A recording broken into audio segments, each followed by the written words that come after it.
सिटिया करत गुरु ब्रह्मा गुरुर्विष्णु गुरुर्देव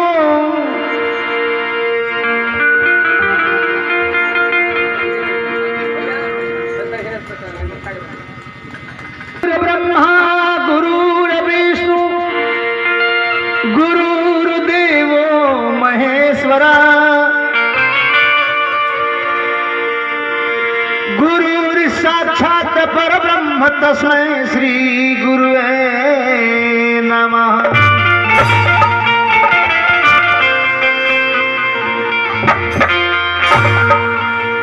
आज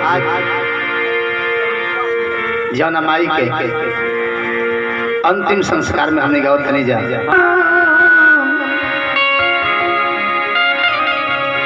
जकरा खातिर भगवान बन के अइले कृष्ण राम।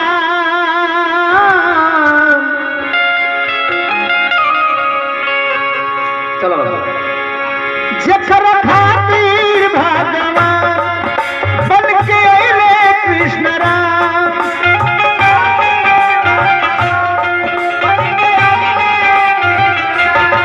जकरा खातिर भगवान बन के अइले कृष्ण राम।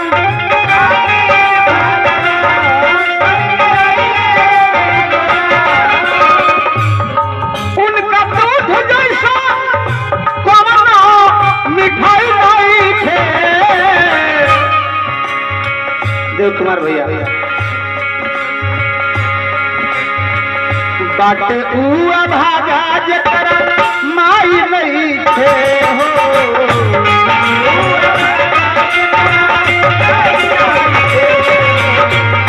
बाटे उआ भागा जकरा माई नहीं थे हो।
सितारा ऑर्केस्ट्रा के मलिकार की ओर से बहुत बहुत धनराशि प्रदान भइल बा।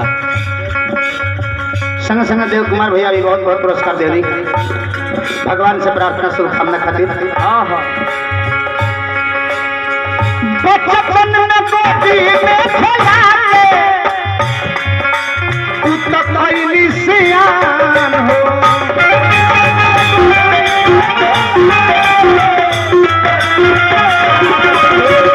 बचपन में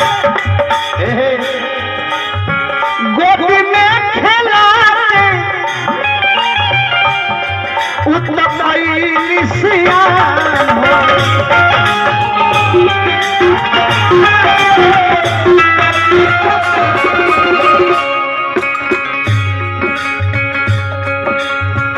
भैली सियान चली गईली मैया होई के वीरान हो।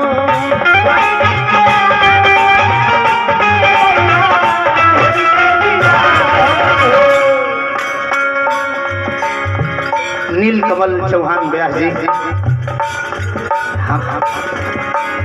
स्वर्गीय हीरो हीरालाल जी के सुपुत्र बानी बहुत बहुत पुरस्कार देनी बाबू की ओर से।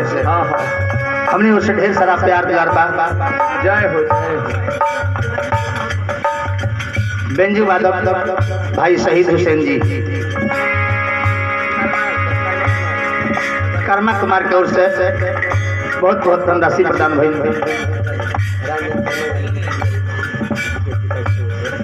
राज नरेंद्र शर्मा व्यास विपिन बिहारी जी के पिताजी की ओर से बहुत बहुत पुरस्कार मिलल। बाबू सुनील सुरीला जी बहुत बहुत पुरस्कार दिले। भगवान से प्रार्थना करो शुभकामना खातिर। भाई चंद्रमा अकेला जी हमरा के बहुत बहुत पुरस्कार देनी। व्यास सत्येंद्र जी बहुत बहुत पुरस्कार देनी। भगवान से प्रार्थना शुभकामना खातिर। प्रकृति के नियम बा ऐसा का आदमी के मोहब्बत कब बुझाला जब आदमी ना रहेला तो। आज देव कुमार भैया के बुझात होई तनी को कम कदी ढेरी को देव कुमार भैया के बुझात होई कि माई रली है तब आ माई नहीं खी तब दोनों में काम करबा और ई को कम करी। तहरा जैसा कोनो रजाई नहीं थे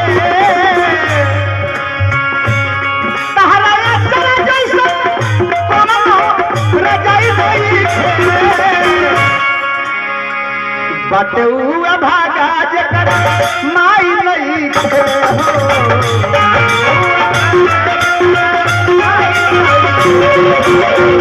बटुआ भागा जकर माई नहीं थे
धनंजय सिंह जी बहुत बहुत पुरस्कार दे ले।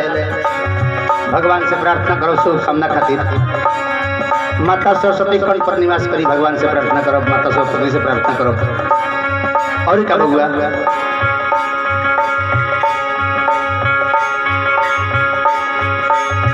बचपन में गोदी में बैठा के अपना हाथ से खियावाली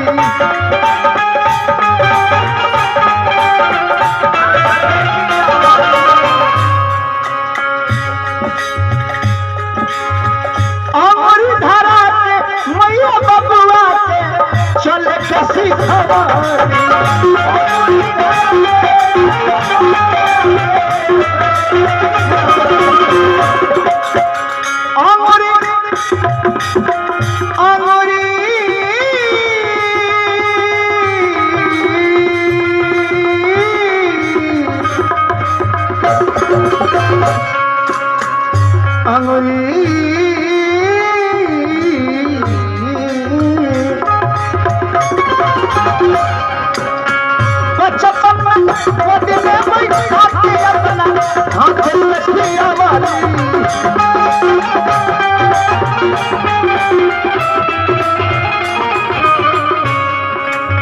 सतदेव शर्मा जी बहुत बहुत पुरस्कार देंगे।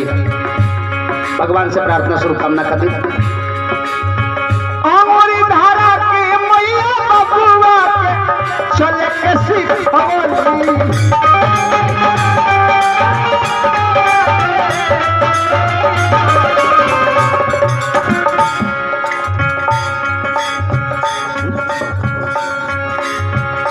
सोनू बाबा सरिया निवासी बहुत बहुत पुरस्कार दिया। भगवान से प्रार्थना करो शुभकामना खातिर। कमलेश कटारी जी के शिष्य रंजीत राजा पुरस्कार मिलल भगवान से प्रार्थना शुभकामना खातिर। उनका ममता कैसा, उनका ममता कैसा कोरोना दवाई नहीं है, उनका ममता कैसा कोरोना दवाई नहीं है। तो बाटे हुआ भागा जकर माई नहीं है,